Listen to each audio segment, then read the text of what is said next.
I hope you all are doing extremely well. So in this video, I am talking about Unit 5. Unit 5 is fully based on algorithms. Algorithm means in this video we are discuss some most famous advanced algorithm of tree and graph. And the most important thing of this video, you don't need to right anything means the notes digital notes description में आपको link मिल जाएगी, उसको आप access कर सकते हो। अब अपन इस वीडियो में कंटिन्यू करने वाले हैं यूनिट 5। जैसे कि मैंने आपसे पहले ही बता दिया, ये यूनिट का नाम है एल्गोरिथम, जिसमें अपन पढ़ने वाले हैं एडवांस ट्री एंड ग्राफ के algorithm. NP hard and NP complete क्या प्रॉब्लम्स होती हैं, इनके बीच में डिफरेंस पेपर में आता है, तो वो भी इस वीडियो में कवर करने वाले हैं। Approximation algorithm, data stream algorithm, introduction to design and complexity of parallel algorithm, A to Z बहुत ही सिंपल एंड बहुत ही इजी वर्ड के साथ आपको एक्सप्लेन करने वाले हैं। अब आपको ये जानना है कि आपको 5th यूनिट की ये वीडियो देखनी क्यों है, बिकॉज इस वीडियो को देखने के बाद आपको, जैसे मैंने लास्ट अपनी वीडियो बताया था वीडियो नंबर 4 में, कि यूनिट 4 और यूनिट 5 से आपको शॉर्ट नोट के क्वेश्चन देखने को मिलते हैं, जो कि 14 और 7 मार्क्स का वेटेज आपके लिए गेन करते हैं। तो यूनिट 5 जो है, जो कि आप parallel algorithm, experimentation, approximation algorithm and this type of simple topics are comes with the unit 5। तो यूनिट 5 से आपको ये वाले टॉपिक देखने को मिलते हैं, इसलिए आपको ये वीडियो देखना कंपलसरी है। Now I will just switch my tab and make it this note very easy and understandable for you. तो सबसे पहले अपन पढ़ रहे हैं advance algorithm.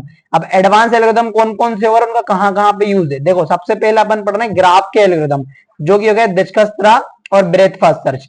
Advance data structure, heap and segment tree, approximation algorithm, vertices, cover and set cover, online algorithms like competitive analysis and adversarial queuing, computational geometry, convex hull and Venn diagram। ये इनका main domain है, और उसके अंदर जो उनके ये parts हैं कि ये एल्गोरिथम उसमें यूज होते हैं। ये आपको इतना ज्यादा अंडरस्टूड नहीं करना है, ये सिर्फ एक बेसिक इंफॉर्मेशन है कि इस तरह के एडवांस एल्गोरिथम भी अभी हैं, जिनके बारे में आपको पढ़ा नहीं है और इस यूनिट में दिए नहीं है।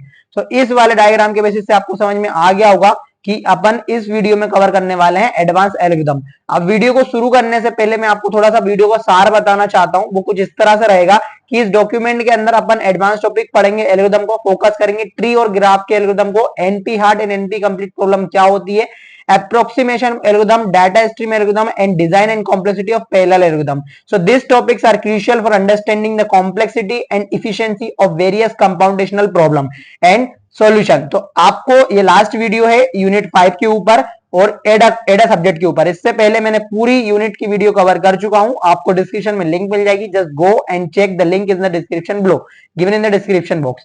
सो my dear friends, advance algorithm अभी जो अपन को इस वाले वीडियो में कवर करने हैं वो है पैरेलल एल्गोरिथम, ट्री के algorithm, graph, NP hard problem, approximation algorithm and data stream algorithm.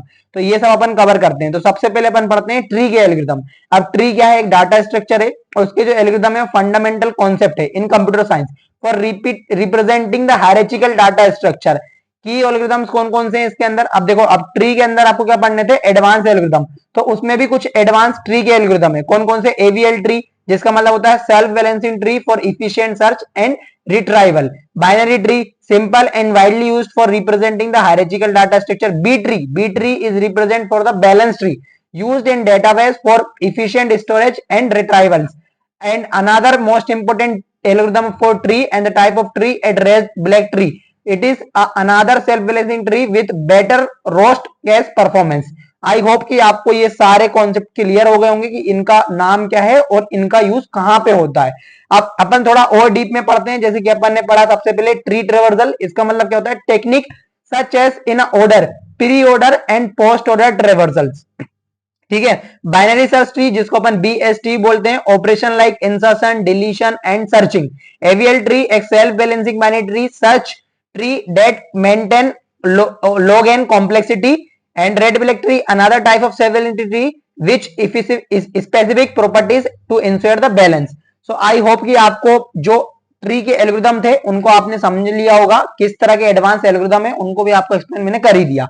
Now अब ग्राफ के क्या एल्गोरिथम्स है, जो कि आपसे पूछ सकता है कि determine the famous graph of graph algorithm. So आप किस तरह से डिटरमाइन करोगे, इस तरह से, graph algorithm are essential for solving the problems related to the network and correction. Important algorithm you includes not only network and connection, it is very helpful in the real life application that helps in the transportation system, जिसमें आप जब Google map का ले लो तो पूरा graph algorithm use होते हैं आपको शॉर्टेस्ट पाथ फाइंड करके देने के लिए, ठीक है। इन टर्म्स ऑफ पुलिस जब एक क्वेरी लेती है, जब भी कॉल्स आता है तो उनको भी बहुत सारे एल्गोरिथम के थ्रू एक शॉर्टेस्ट पाथ मिलता है, तो इसका बहुत ज्यादा यूज है।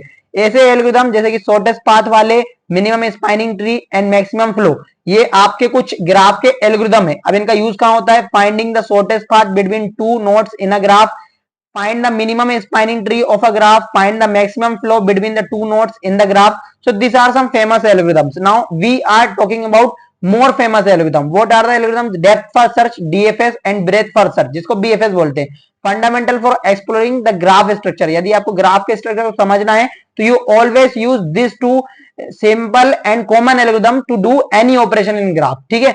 Dijkastra algorithm very famous for finding the shortest path in a weighted graph. It is also used by Google, ठीक है। And Bell-Manford algorithm, it is the shortest path when graph is a negative weight, यदि weight अपना negative में है तो आप, ये सब एक एडवांस लेवल के एल्गोरिथम है जिनको अपन अरेंज कर रखा है असेंडिंग ऑर्डर में, सबसे बेस्ट, उससे बेस्ट, सुपर बेस्ट, इस तरह से। जैसे कि फ्लोट वर्सर एल्गोरिथम, इसको मैं डीप में अपनी लास्ट वीडियो में कवर कर चुका हूं with the help of diagram, तो आप उसको जाके देख सकते हो, यूनिट 4 के अंदर अपन ने पढ़ लिया है। और prism algorithm for finding the minimum spanning tree, जिसको अपन एमएसटी भी बोलते हैं। अब एनपी हार्ड और एनपी कंप्लीट प्रॉब्लम होता क्या है? देखो, एनपी का मतलब समझो पहले नॉन पोलिनोमियल, इसका मतलब ये होता है। अब हार्ड और कंप्लीट से क्या होता है? कंप्लीट का तो सिंपल सा मतलब है, यदि कोई प्रॉब्लम हार्ड भी है और कंप्लीट भी है तो आप बोलोगे वो एक कंप्लीट प्रॉब्लम है। अब इसके बारे में डेफिनेशन पढ़ लो आप। एनपी हार्ड का मतलब होता है problem that are at least hard as the hardest problem in NP, they do not have to be in NP. And NP complete क्या होता है? Problems that are both NP and NP hard, they are the most challenging problem in NP. NP में आप full form समझो non polynomial, ठीक है, जो अपने प्रॉब्लम्स होती है उनके बारे में पढ़ रहे हैं अपन। अब इसमें एनपी हार्ड और एनपी कंप्लीट में क्या क्या डिफरेंस हो सकते हैं, मैं आपको सिंपल डिफरेंस बताता हूं।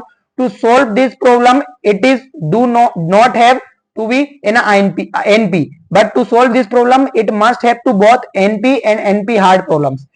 Time is unknown in NP hard, time is unknown as it fixed in NP hard. So it is optimized problem use, it is decision problem use, and do not have to be decision problem, and it is exclusively decision problem. So I hope ki this is understandable for you, and the basic examples are handling problems, vertex cover problem, etc. Determine the whether a graph is a Hamilton cycle, determine the Boolean formula for satisfyly or not. Sorry guys, circuit satisfiability and problems, etc. So examples are TSP, knapsack problem, Boolean, satisfiability problems, जिसको अपन TSP को अपन पहले ही cover कर चुके हैं, knapsack problem को भी अपन cover चुके हैं, और Boolean satisfy प्रॉब्लम इसको अपन SAT के नाम से डिटरमाइन कर रहे हैं। इसको बोल सकते हैं exist an interpretation that satisfy a given Boolean formula. अब आपका आता है अप्रोक्सीमेशन एल्गोरिथम। ये क्या होता है समझो जरा डेफिनेशन के बेसिस पे।